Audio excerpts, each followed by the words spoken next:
Howdy folks, and welcome back to Turkey Goose Homestead. Worst case scenario is the reality. It would appear that we're in a drought. It's been 7 days since the last time it rained. Actually, when we got out here a couple minutes back now, I didn't even set up the camera. It was so dry and it's been so hot in the 90s that the first thing I did was I actually took the rest of the water we had, which was about that much less than a full 5-gallon bucket, and I watered the potatoes because the potatoes are having a hard time still, as mentioned in the last video. Yeah, but so now we are completely out of stored water for the garden, and we will need to go down to the creek and fill up some buckets and bring it over here. So I don't have to do that to get water for the garden. To be honest with you, there's a well that's a 1.5-minute drive away. However, I want to do this as part of the experiment and experience of living off grid, right? Now I don't believe you can ever fully go off grid. We can talk about that at a different time, but I would prefer to harvest water from the land to water the food that's growing from the land. Just in the spirit of what we're doing out here at the homestead, as opposed to getting in the truck, driving 1.5 minutes down the road to a hand pump well that's by the river and filling it up there, right? That being said, the off-grid aspect of this homestead, as important as it is not as important as the homestead itself. I am trying to, grow my own food, be as self-sufficient as I can. And so if I absolutely need to, for example, if the creek has run dry, which happens, it's a seasonal creek, well then I'll have no choice but to go and fill up water from a well.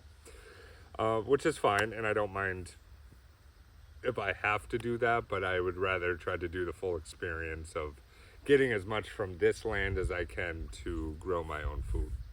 So that's the plan. Right now we're gonna go down to the creek and start hauling water back here.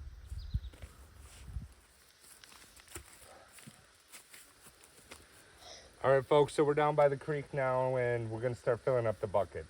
The most efficient way to do this, because of how low the creek is to actually fill up the watering can and pour it into the bucket.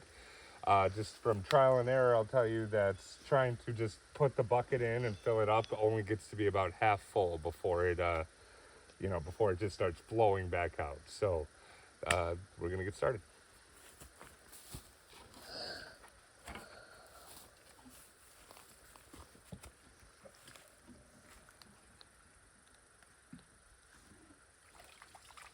So that filled up about half the watering can.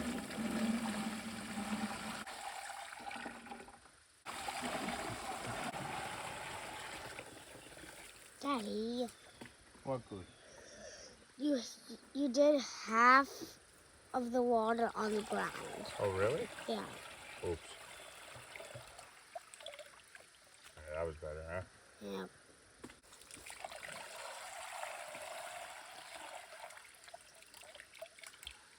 All right, that's a full bucket. We'll haul it back and bring the next one to fill up.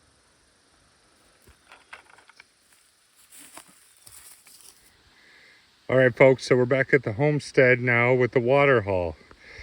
It's probably about 16, maybe 16 and a half gallons, including the watering can. It really is quite the workout, honestly. It will be a plan this coming either fall or early next spring to right around this area here, clear a trail down to the creek right there, because like I said, it's all the way back there is the entrance point to the creek, and it was quite the workout. I needed it, I'll admit, but it was a lot. So we're gonna get this onto the garden.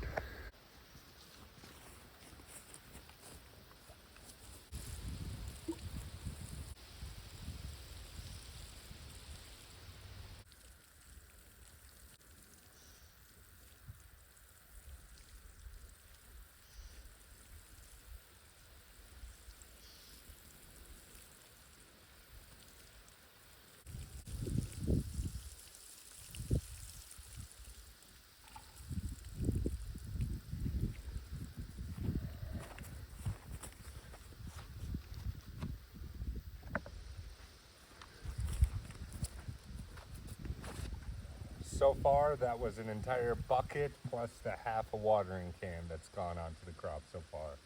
And I put it all on the potatoes just because I want to give them as much as I possibly can to help them be successful.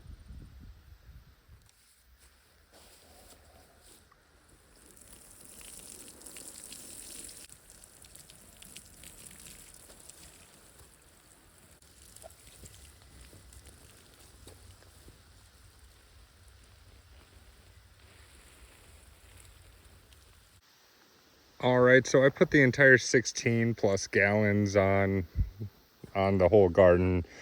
Most of it I put onto the potatoes, a good chunk on the tomatoes, the least I put on the garlic, and the reason why is because I'm pretty sure if I don't harvest this garlic today, I'm harvesting it tomorrow.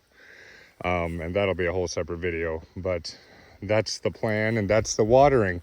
Like I said, there's about 16 gallons that I put on there. And honestly, that's probably enough for today and today alone. I decided to, when I harvest the garlic, these two potato plants, that little one and that little one, I'm going to dig them up. I don't have any dreams of them having any potatoes on them, but I know that those two plants are sucking nutrients from the other two that are near it. So I'm going to just make that judgment call on that. So at the intro of this video, I said that it's secondary, but something I wanted to do was haul, the water from the land, and I stand by that. I think it's important. In fact, just as anybody watching this who's maybe looking into doing off-grid homesteading, or you're looking into buying land, let me just say right now, guys, that if you are looking at land, you want there to be some sort of water source that is on the land. Be it a creek or a little pond, whatever it is. If you're lucky enough to get an artesian well, that's huge. A brook, whatever. But you need there to be a water source for this exact reason, for when you're in a drought. Obviously, if you have the means to get a well, but a lot of people, when they start out, myself included, obviously, you don't have the opportunity to have a well, and it's very expensive to get a well. Or you may be in a situation like me where it's all hard clay, and so you can't do like a sandpoint well. But just some food for thought. When you're looking at land, always want there to be a water source. That's very, very important if you're planning on doing the homestead thing. Or even if you just want like hunting land, like animals, there's so many deer track that run through the creek and who knows what else because it's water, like that's water. Anyways, at the intro to this video, I said that I wanted it to be a last resort if I'm going to have to fill up from a well. That being said, the amount of water I need and how far away that the creek is, that's it's a lot of energy for me to have to put in on that, especially in the heat of summer. But today we're going to go to the beach, and I'm going to bring those buckets with, and I'm going to fill them up at the well down there, so that tomorrow I'm able to water the crops again. And the reason why I need to do it this way is because as I stated, we're in a drought right now. It could be 2 weeks before it rains since the last rain.